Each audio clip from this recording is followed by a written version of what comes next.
This is the matter wherein the Honorable High Court in a writ petition filed by respondent number 1 sets aside my letter of acceptance and consequently also the operation agreement which had been executed with the petitioner. But now the High Court said order a fresh bid.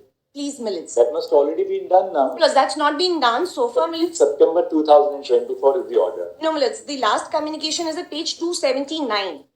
Would Millets kindly appreciate, Millets, in the entire High Court judgment, Millets, there's not even a single finding against me. Millets, not even a single fault attributed to me. The entire premise, would Millets kindly see 279, Millets.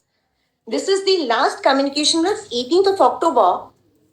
Where they say that in terms of the judgment passed by the Honorable High Court, your letter of acceptance stands cancelled and consequently also the operation agreement. Now, Millets would kindly see the findings of the Honorable High Court, Millets, at page. Would Millets kindly see Millets, page 5 for a moment. In fact, before that, Millets, the state, respondent number 2 files a counter affidavit and categorically states that the document basis which my bid was held to be unresponsive was already there, filed along with the bid at page 771. It was because of their oversight, because they found the hard copy of the document which was already filed with the bid as illegible, they could not trace in the first instance. That's the first premise on the basis of which my bid was held to be unresponsive the moment I filed an objection. Para 15, the High Court says. Please. Para 14 and 15 actually. Please. 13 also, 13. Please. What disturbs us, see that paragraph, what disturbs us is the fact that the qualification of a disqualified bidder Please. on 28 June 24 was never informed to the 3 successful bidders. Please. Who qualified as per the decision of the Technical Evaluation Committee on 21st May. Only 3 qualified bidders qualified on 21st May, including the petitioner as well as the 8th respondent. And the 7th respondent was specifically disqualified. In this context, we specifically extract clause 2.13.2 from the RFP. That's an incorrect finding because that clause would not even apply. Would Mills kindly have para 5 for a moment at page 4? Now see para 14. Just read out that. Before that, Mills have para 5 for a moment. Mills, I would want to show the stand of the state. Page 4, Mills, para 5. This is the categorical stand of the state whereby they say I did not file any new documents. Would Millets kindly have para 5? The learned senior counsel appearing for Butco, referring to the counter affidavit, would argue that there were no new documents submitted by the 7th respondent. When the 7th respondent was disqualified, an objection was filed, which was directed to be verified by the project director. The project director, on verifying the same, found that the certified payment certificate of experience was available in the uploaded tenure of the 7th respondent. Now just para 14. Millets, that's an incorrect finding. In fact, Millets would kindly see the entire clause just preceding para 14, which has been relied upon by the High Court, does not even apply.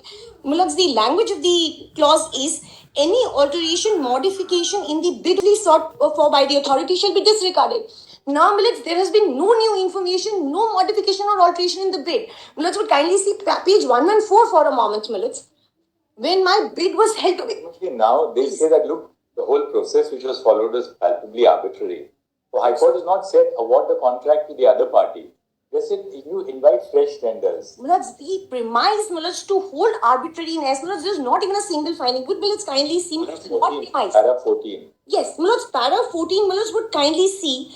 Millets, I'll read this para. If the documents in the hard copy, which is also supplied by the 7th respondent, was illegible, then only for clarification was sought by the authority could there be information supplied by the disqualified bidder. This finding per se is incorrect. Would Millets kindly see this in the light of page 114?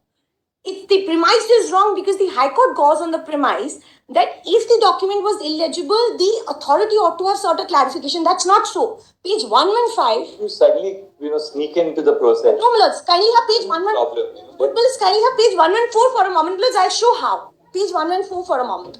These are not matters. No, Millets, would kindly see, Millets, repeatedly held, Millets, the High Court can't sit with a magnifying glass looking in the tender. Kindly see page 114, Millets, I'll not press any further. You can bid again, no, once fresh tender. Now the problem. Nobody's disqualified you as such, for the future. In the entire process, I'm the highest bidder.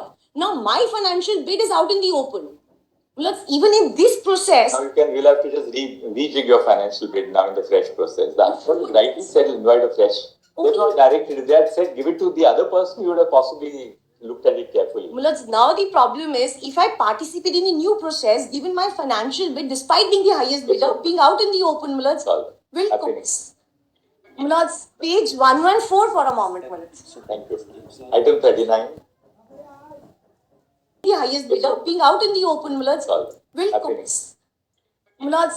114 for a moment. Thank you. Item 39.